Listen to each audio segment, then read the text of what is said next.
This is Dr. Karmen Smith, and I'm doing a series called Mental Health Made Simple. I'm a licensed clinical social worker, and I think today we have stigmatized mental health services. We have stigmatized people with any type of mental health issues, and we've also made it so complicated that only professionals, quote unquote, know what mental health is. And we've kind of taken it out of the hands of regular, ordinary people that are experiencing stress, and they don't want to be labeled as crazy, and they don't want to tell people what they're experiencing because they're afraid of judgment. Well, that ends right now, right here, because I want to simplify mental health, and I want to bring it back into our own hands. And we want to not stigmatize it, we want to understand it. And that the way we understand it is to make it simple. And so today we're going to talk about leading a balanced and empowered life. In my last video, I talked about anxiety and depression, made it so simple that we can all understand it, and we all can see times in our lives when we've experienced stress, depression, anxiety, and there are other little symptoms that go along with that, and because we don't understand it, it just magnifies our anxiety. So today, let's make it simple, and we're going to start with leading a balanced and empowered life. And what does that look like?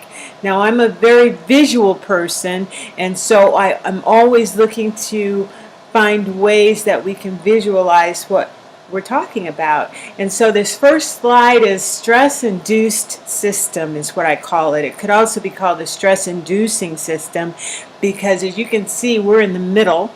So whether you're a child or an adult or an adolescent, whatever you are, you're in the middle.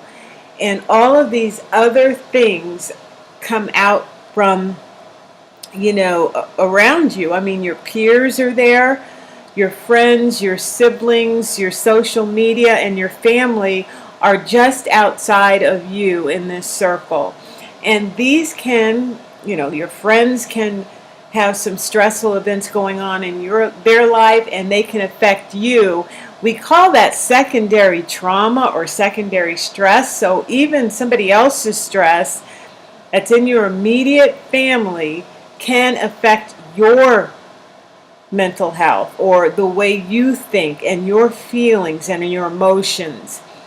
So they can come and gossip about somebody else, or they can tell you their sob story and their traumatic story, and don't think that you're not being affected. You are. And so our friends and our immediate people that we deal with, even social media, because sometimes we're on that several times a day, and that has an effect on us.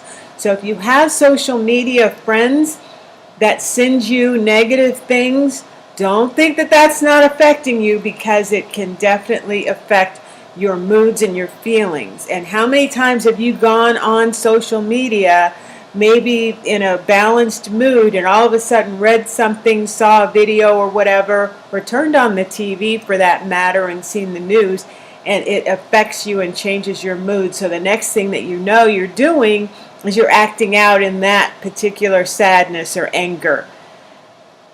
So in the other, as you can see, as you go out of this circle, you're dealing with music, entertainment, sports, videos. All of these have an effect. Our extended family, your work environment, your spouse's work environment if you're married, all of that has an effect on you, because that person will come home and do the same thing, tell their trauma story about the day, venting that garbage, and we just take it on. You can see that these arrows are always pointing towards you and how it's affecting you. Your neighborhood, your school district, your culture, the world events, global environment, and all of these things, even your ancestral history, cultural history, all of that stuff can have an effect on you. So you can see how many arrows are directed at you. So it's no wonder that people have difficulty sleeping.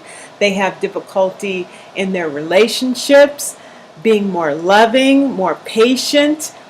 And so their work environment suffers, their relationship environment suffers, and all of that because the arrows are going at at you. And so we react based on that. We react with anger and all of these other things that's why it's called the stress-inducing system. Now there's another way of being, and this other slide demonstrates this. This is what I call balance and empowerment model.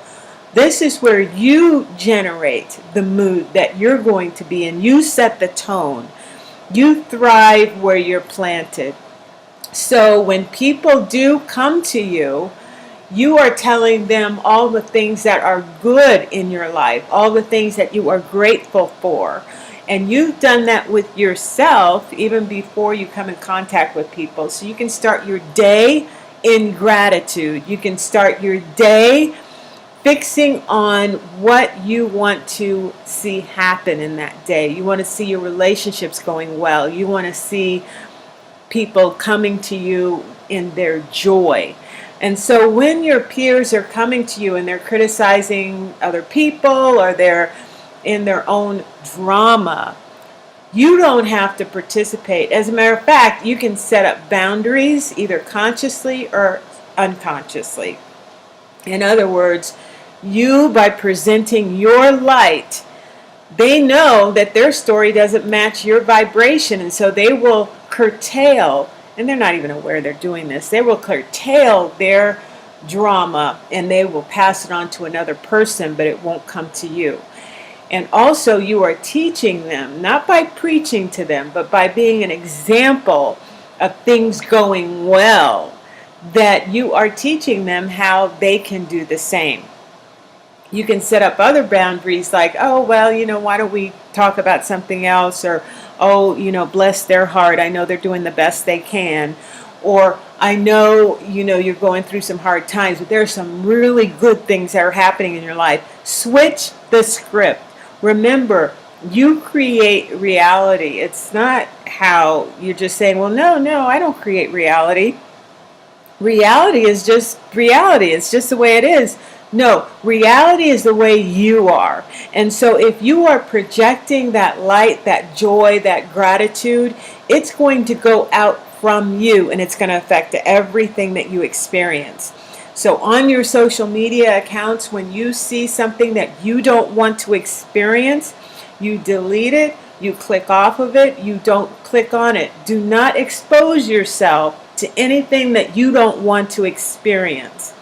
And if that's the news or the news media or anything like that on social media, be aware that you are the one generating your own mood. You're not reacting to everything around you that's stress-inducing. What you're doing is you are creating the environment that you want to live in. And so you have more power when you're in the creative mode. So I hope this is helpful. And this is also a quote by Carl Jung, and you might have to meditate on this for a little bit.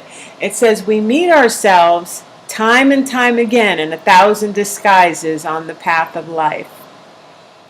One interpretation is that what people in your environment are showing you, situations in your environment are showing you, is what needs to be healed within yourself. And so when we take the time to look within ourselves, heal ourselves of those things that we see out in the world, wow, when we meet ourselves, we are in joy. Peace and blessings to you. I hope this helps you, and this is Mental Health Made Simple by Dr. Karmen.